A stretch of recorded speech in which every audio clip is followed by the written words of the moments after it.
សួស្តីអ្នកនរគ្នាខ្ញុំបាទវិទូថ្ងៃនេះដែរខ្ញុំចង់មកបង្ហាញពី feature មួយនៅលើទូរស័ព្ទ iPhone ជាពិសេសនៅលើ iOS 26 feature នោះគឺ Lock App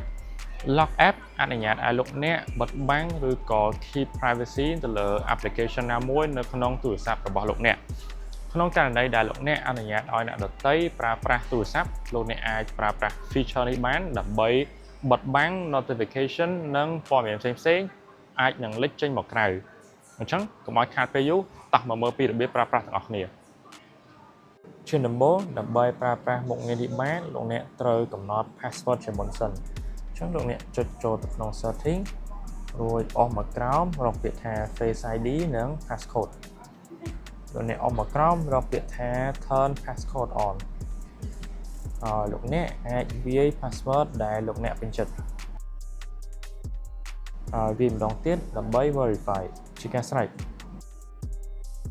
ឧទាហរណ៍ថាខ្ញុំចង់ lock app photo នេះខ្ញុំគ្រាន់តែ hold ទៅលើវា1 second រួចវានឹង load ពាក្យថា require passcode លោកអ្នកអាចវាយ passcode ដែលលោកអ្នកបានបំពេញមុននេះរាល់ពេលដែលយើងបើកកម្មវិធី photo នេះគឺវាទាមទារឲ្យយើងវាយ password ជានិច្ចfeature នេះក៏អាចប្រើប្រាស់ជាមួយកម្មវិធីផ្សេងៗទៀតផងដែរសូមអរគុណអ្នកទាំងអស់គ្នាដែលបានទស្សនាវីដេអូតាំងពីដើមរហូតមកដល់ចប់ហើយបើសិនជាមានចម្ងល់ណាមួយទាក់ទងនឹងផលិតផល Apple